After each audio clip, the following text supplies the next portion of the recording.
Welcome back to a brand new video. Today's video is going to be a deep one, so let's just get into it. You saw the title, let's speak about it. I've literally got no script for this video. I'm just going straight in and hopefully it will work out. Hopefully I can edit it together. But there is two disabilities I want to talk about that I have got. One being epilepsy and one being cerebral palsy. Now on this holiday that I'm talking about, these two disabilities were the two that were affected. Epilepsy not fully affected, it's just I'm going to talk about the thoughts about it, and someone who has got a condition like being diagnosed with epilepsy, but I have not had a seizure for many years. But I still want to talk about like what it feels like even after not having one, the thoughts that you still have. And I think any epileptic person would still have these, whether it's 1 month, 1 year, 5 years, 1 week without having a seizure. You still think, what if? So let's get into it. So I've now shut my window and put the light on, so hopefully it's better lighting. But let's get into this. So going up to this holiday, I didn't need to prep or pack. Well, I needed to pack, but nothing relating to my epilepsy or cerebral palsy. I didn't really like try and walk further or walk more relating to my cerebral palsy, so I don't get that much muscle pain because I didn't know how much they walked. I really didn't know like their lifestyle, and I was just going down there to like see them and that, so I wasn't going to be like, oh, we need to walk this many steps, like we need to do this. I can't do this.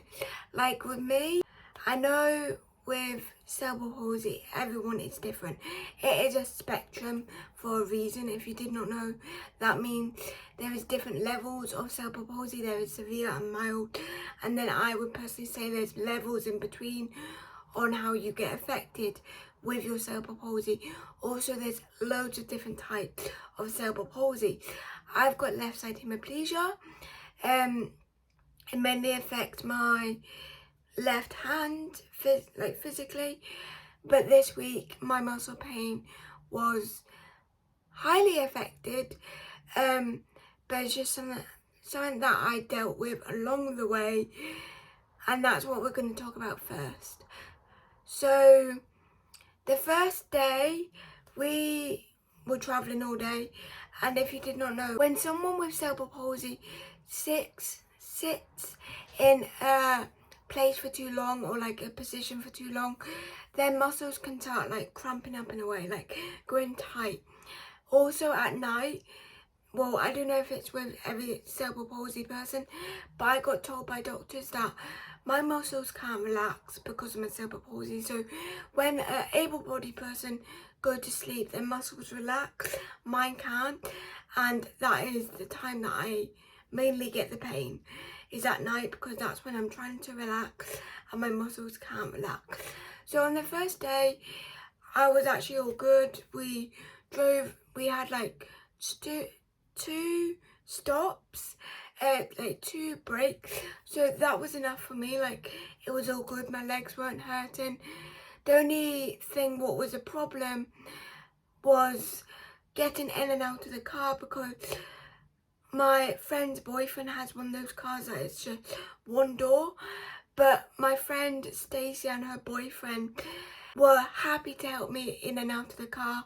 Just because of my balance, trying to get in and out of that car was quite difficult, but they like literally, her boyfriend helped me so much on that, like trying to get me out, like, and like when Stacey can as well.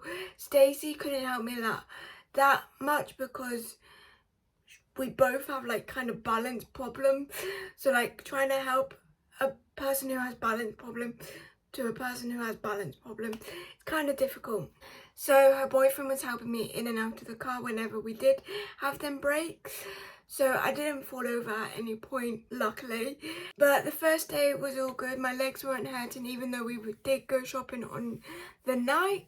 It was only up until, I would say, Thursday or Wednesday that I started to realise that I was like, I need to slow down, I need to like not do that much. But they were understanding, like, it was just going into the lifestyle, like, this is the longest time I have spent with my friend. So it was kind of like, she knew about my cerebral palsy, but she didn't know, if you know what I mean.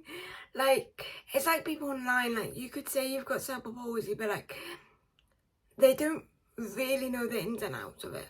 Like, we're not showing our baddest days and our worst. I'm not showing you me in agony, in muscle pain, not being able to walk properly, like my knees hurting, walking uphill and stuff like that. I'm not showing you that, and also it doesn't happen every single day. So I can't show you it if I wanted to, because my muscle pain literally happens. It really depends. Some days I can walk for ages, some days I'll literally work out and have muscle pain. So it really depends on the day with me. So one day near the end of the holiday, at the end of the holiday, my friend's boyfriend went to see his friend, and we just had like a girly day, and we walked into town and we walked all around town, and I think it was all because of all the walking we did that week, because I wouldn't say I'm a lazy person. Like, I walk the dogs every single day when I can. I walk to the co-op and that's like a 10-minute walk, and back probably around 50 minutes altogether. And then I also work out. The difference is I spread that across different days, so I would have a break in between. And because we were filling so much in the day, because I've not been there for so long, I was like enjoying myself so much that I didn't realize how much this is like being on my muscle. So on the day that he took his car to go and see his friend, we walked to town and we met up with our friend David, as you would have probably saw in the vlog if you watched the vlog. I know some of you might be new to my channel. Hi, I'm Robin. I do vlogs and these types of videos and loads more. But I started getting muscle pain, like my muscles were really hurting, my knees were really hurting while we were walking around the shop. So we were going to walk back. Now, I calculated the walk, and because we were dropping something off at her friend's house, her other friend's house, from walking to hers to her friend's house, it took 40 minutes.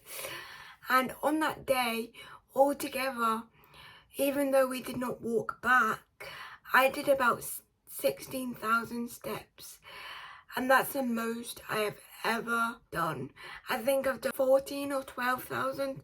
I think I've done 15,000 once, but like that is the most I've done in a day. And let me tell you, I'm actually surprised I did not have like really bad muscle pain. Oh, I forgot to mention, on one of the nights, I don't know why, like I said earlier, it can literally come at any moment. My cerebral palsy muscle pain, it is totally different from working out muscle pain. I just want to clarify. But one night around 3 o'clock, I got a really bad muscle pain. Now, the difference between the muscle pains of walking, it feels like the muscle pains of walking feels like you've been doing like loads of workout at once, but you can still walk. The muscle pain that I get when it's too much, and I get it at night, is like my muscles are trying to relax, but they're not, they're tightening, and that's what makes the pain. And at that point it is a bit painful, but I just like try and straighten my knees and try and relax. And normally when I take a paracetamol, it helped. But because we were drinking some nights, that night that I did have that muscle pain, I had a drink, so I couldn't take paracetamol, but it didn't last too long. so that's a plus. And then from this week coming up that I've been back, my muscles and my body has just been really tired, and it's been like not achy, like muscle pain achy, like I've not been in pain from how I'm feeling. It's just I think my muscles are just too exhausted to like do much. It is slowly getting back to like my normal, so that's good because I'm starting the work soon. That is everything relating to my cerebral palsy, relating to the muscle pain and everything like that. It was a challenge on my body, and when I came back, like I proper felt it. But like I keep on saying to myself, my body needs to get used to it because I'm working in retail again. And if you did not know, retail, you need to stand quite often for many hours. So I need to get used to that again. But it's just slowly getting into it. Let's get into the epilepsy side. Now onto the epilepsy side. Epilepsy side. I didn't need to prep or pack anything in particular for this holiday relating to that, because one, I've not had a seizure for many years, for about 7 years, and then I'm also off my tablets that I used to take when I was like younger, like teenager. That's a bit of a backstory of my situation. Now, even though I've not had a seizure for many years, I was running up to this moment for a couple of days knowing this was gonna happen, and I was gonna be 3 hours away from my parents, my sister, everyone who has helped me whenever I have had a seizure. I was going to be 3 hours away from them. 3 hours away from the people that I trust the most with this disability. Now, I feel like most people will know this, but epilepsy is quite a serious disability, or it can be a serious disability. So when you're having sleepovers and just like staying overnight to someone's house, you need to fully trust them in case something happens, because you need to know that they know what they're doing, and in emergency, if I did have a seizure, like they know what they're doing. And for me, it is more the trust side, but that's kind of the same with my family. Like we need to all trust the person that I'm sleeping around. And because I slept round Stacey's, my friend's house before, but when she lived with her parents, I knew that she knew what I went through, and I've never had a seizure at hers or her parents before. Well, that was the first time I went, so I've never had a seizure when I've been in her place where she lives. But that doesn't stop me from thinking, what if? Now, you're probably thinking, if you're epileptic yourself, you're probably thinking, oh, I wish I was in your shoes. I wish that I haven't had seizures for many years. I wish I could sleep over people's houses. And I get what you're meaning, like I feel you. And I am so grateful that I'm at the point where I am now, that I was able to do that. Like, I'm so proud of myself. And as stupid as it sounds, that was the main reason I wanted to make this video, because I want to talk about my experience, even though I've not had one for many years. This was the first time I've been away from my family, sleeping over someone else's house. The first time, and I'm 23 years old. 3 hours away from my family. Now, the first night, my friend, our other friend, slept round as well, and they slept on the sofa. So it made me at ease, and knowing that someone was in the room, because her and her boyfriend were sleeping in their bedroom, and they were, well, I did say to them, can you leave the doors open, because if anything did happen, they will need to hear me. Seizures can be me shaking, me making noises, or me breathing weirdly. Seizures can vary so often, and I think this is why it needs to be spoke about, because even though I've only got night seizures, my last seizure was not what I normally had. I don't know the type that I normally had, but I'm assuming I normally just like how my dad would put it, dance in my sleep. Like you would just like, if you've seen a seizure, like a shaking seizure, you will know what I'm on about. But that's what I used to do, I think. Now my last one, there was hair in my mouth and I had my face in a pillow. Now, like I was on about before, not many people speak about the aftermath in a way of things I still need to do. I've got a hard pillow because in case that happens, I am very cautious of the way I sleep and everything like that. It may not look like it, but at night time I do think about it even still now. Like I think of the position that I'm going to sleep in. I make sure nothing's covering my mouth.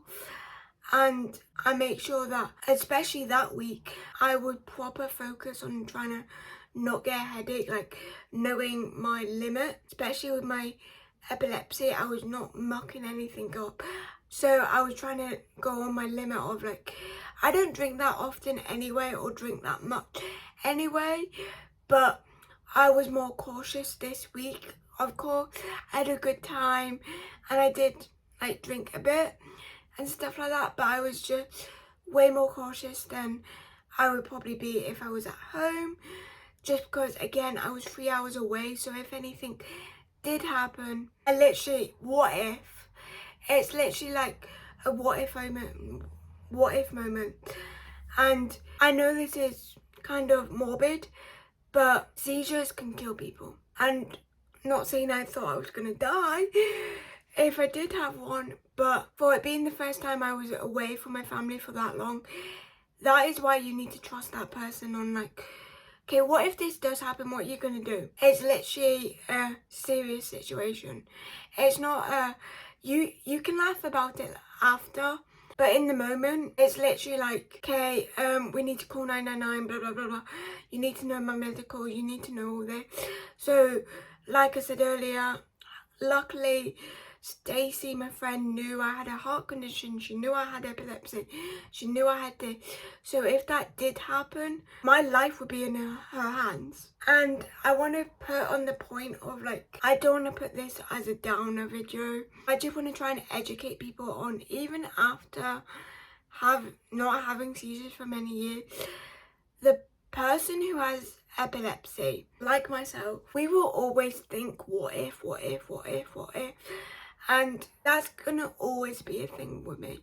When I move out, the first day, the first couple of days, I'm gonna be like, probably terrified. Like, because of them things I might need. If I was in the situation I was before, let's say that, I would not be able to move out of my house. And like, I wouldn't be able to have my own house. And obviously, aside from this epilepsy, I also have like the cerebral palsy that's stopping me, and also money. But there is precautions when I get to that point. So on the way back, or one point we were in the car, I literally was like, at least I can say I can live on my own now. And I kind of don't think they understood what I was meaning. It to a normal person who does not deal with this, it might be silly.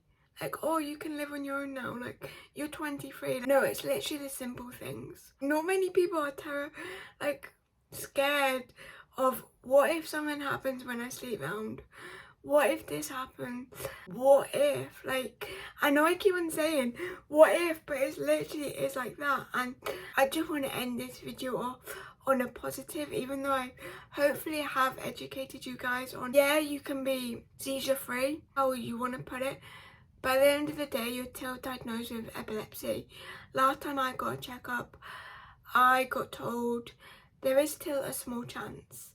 So that's probably why I am like, what if? And I'm sure my last seizure was a couple of years after being seizure free as well. So I'm always gonna have that mindset. But to end this video off on a positive is, I'm here, like, I survived.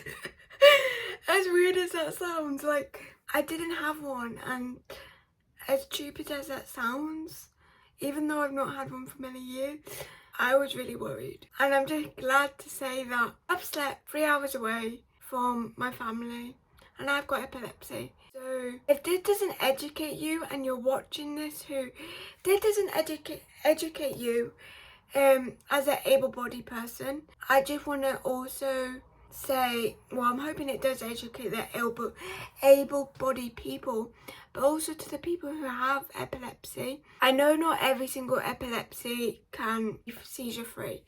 I know not everyone's got that freedom, and I'm lucky to have this for that many years.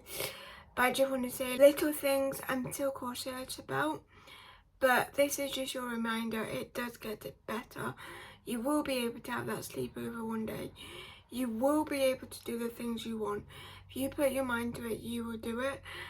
And out of all the disabilities I've got, yes, my cerebral palsy stops me with being able to go longer places, being able to walk further distance, but I can still do things with my epilepsy. When I was younger, when I was younger, the one disability that was holding me back from doing things with my friends, because as a kid you sleep over your friend's house quite often.